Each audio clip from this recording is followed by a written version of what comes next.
संवत्सरी महापर्व मनाने के लिए यहाँ पर श्रावक समाज एकत्रित हुआ है। बंधुओं, पिछले 7 दिनों से यह कार्यक्रम प्रारंभ है। पर्युषण पर्व प्रारंभ हो गया और आज उसका अंतिम दिन है। जैसे कहते हैं कि घर में भी शादी होती है तो उसकी तैयारी पहले चालू कर देते हैं, और मुख्य दिन जो होता है शादी के दिन, तो उसका मुख्य दिन होता है।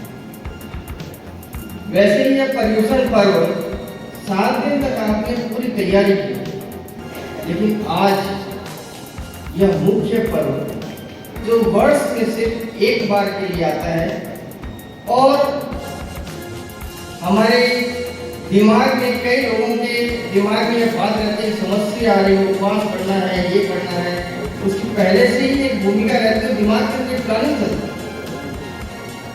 लेकिन बंधुओं, संवत्सरी महापर्व जो जैन धर्म का मुख्य पर्व है, मैं एक छोटा सा प्रसंग आपको बताऊं।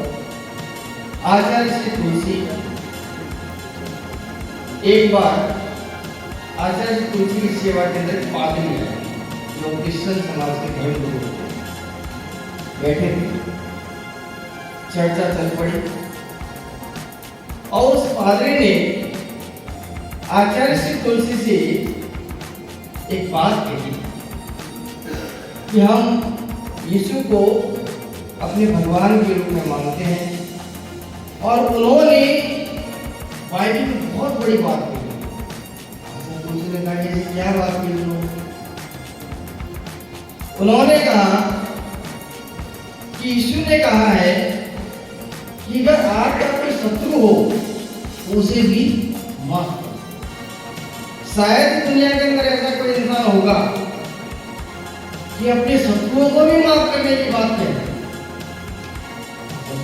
बहुत बड़ी बात, इतनी बड़ी बात हर कोई व्यक्ति नहीं कहता, लेकिन जैन दर्शन ने इससे भी बड़ी बात कही। इससे बड़ी बात क्या होगी?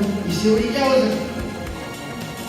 तो आचार्य श्री तुलसी ने श्लोक फरमाया, तो आप सब अच्छी तरह जानते हैं, आगम का वाक्य है, खामी में सब जीवे सर्वे जीवा खामी व्यक्ति में सबको भूले सो वेरम मंत्र। आचार्य तुलसी ने ये बात की कि देखिए, भगवान महावीर ने क्या बोला है। यीशु ने बोला कि शत्रु के साथ भी मित्रता का व्यवहार करना है, लेकिन भगवान महावीर ने क्या बोला कि हमारे शत्रु हो ही, शत्रु हो ही, सभी के साथ मित्रता, सभी जीवों के साथ मित्रता। और यह बहुत बड़ी बात, जब यह बात उन्होंने सुनी तो कहा वास्तव में भगवान महावीर ने जो बात की है, ये तो बहुत बड़ी बात है, शत्रु ही पैदा नहीं होना चाहिए। इतनी बड़ी बात है। संवत्सरी महापर्व, इस पर्व के महत्व को आप सुन रहे हैं। भगवान महावीर का आपने जीवन प्रसंग आपने सुना है, और आपको सुनाया कि भगवान महावीर ने कैसे भव भ्रमण किया, क्या हुआ, कैसे हुआ, सारी चीजें आपको सुनाई। छोटी सी बात, यह भगवान महावीर के जीवन से हमको कुछ जो एक सामान्य सी बात है, एक प्रेरणा देने की बात है। कि आज बहुत दिन हो गए हमारे जीवन के अंदर बहुत सारे लोग हमको मिलते हैं, बहुत सारी बातचीत होती है, अनेक लोगों के साथ अनेक प्रकार की बातचीतें होती रहती है, परिवार के साथ भी होती रहती है, सब कुछ होता है। आज का दिन क्या है और कल का दिन क्या है? मैं आज के और कल के दिन की एक छोटी सी परिभाषा आपको बताऊं कि आज संवत्सरी महापर्व है और कल क्या मनाते हैं? क्षमा पर्व, क्षमा यात्रा। दोनों का छोटी सी परिभाषा आपको बताऊं कि आज का दिन है धोने का दिन, कपड़े को धोने का दिन। कपड़ा गंदा हो जाता है तो उसको क्या करते हैं? धोते हैं। तो वैसे ही आत्मा के अंदर किसी प्रकार का भी मैल लग जाए, किसी प्रकार का दोष लग जाए, या हमारे मन के अंदर किसी प्रकार की भी भावधारा ऊंची नीची जैसी भी होती है, आज सिर्फ देखने का काम, सिर्फ देखने का काम। लेकिन कपड़ा धोने के बाद में हम क्या करते हैं? प्रेस करते हैं। नहीं तो छोड़ दो तो क्या हो जाएगा? प्रेस हो जाता है, कैसे लगने लग जाता है, अच्छा नहीं लग रहा। तो फिर क्या करते हैं? उसको प्रेस करते हैं। प्रेस करने से एकदम प्लेट बैठा के फिनिशिंग होती है, तो पहले तक अच्छा लगता है, बहुत अच्छा लगता है।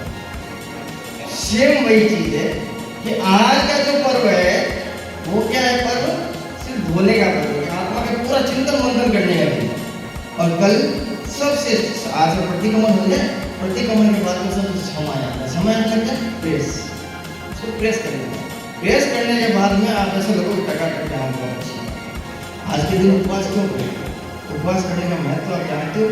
संवत्सरी तभी होती है जब उपवास करेंगे। संवत्सरी तभी होगी। आज का महत्व क्या है? उपवास क्यों किया जाता है? आज के दिन दुकान बंद क्यों रखी जाती है? इसका कारण यही है कि आप हर चीज से निवृत्त हो गए, हर चीज से निवृत्त हो गए। क्योंकि जब हम दूसरी चीजों में प्रवृत्त रहते हैं तो हम पूरी चीजें अच्छी तरह सोच नहीं पाते। तो आज सब चीज से निवृत्त होकर के अच्छी तरह से रिलैक्स होकर के पूरा चिंतन मंथन कर लो।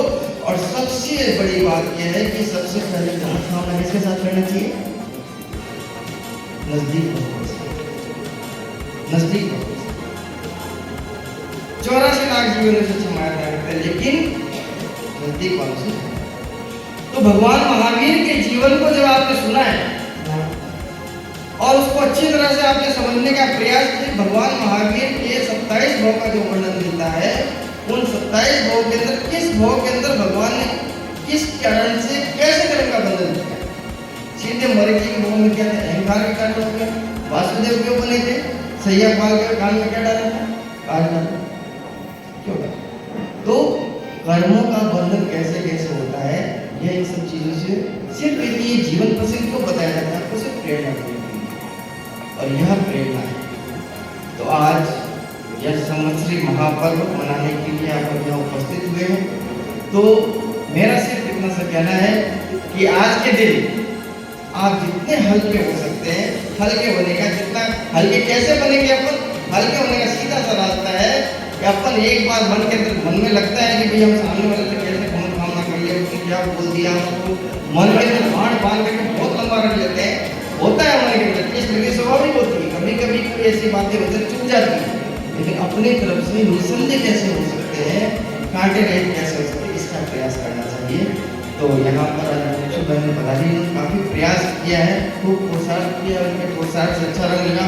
और इतनी बजे तक 12-12:30 बजे तक इतने लोग बैठे हैं, जो बड़ी बात है। इतने लोग बैठते भी नहीं, कई बार तो निकलना चालू हो जाते हैं, लेकिन इतने लंबे समय तक इतने लोग बैठे हैं, अच्छा प्रयास है। और इस प्रयास की सफलता भी है, लेकिन इसकी सफलता यही है कि जैसा बहनों ने भी बोला था, ये सफलता वही है कि हम जिस लक्ष्य से आए थे उस लक्ष्य को हमने आपको समझाया है, उसकी आप क्रियान्विति करें और उस लक्ष्य पर आप बढ़ेंगे तो 100% आपको फायदा होगा। और अभी जो प्रायश्चित के विषय के अंदर मैंने सुना, बता रहे थे प्रायश्चित के विषय में, एक छोटी सी बात आप समझिए कि आदमी मंदिर क्यों जाता है? मंदिर में क्यों जाता है? भगवान के सामने हाथ जोड़ने के लिए। मंदिर में आदमी, मंदिर का निर्माण किस लिए किया गया?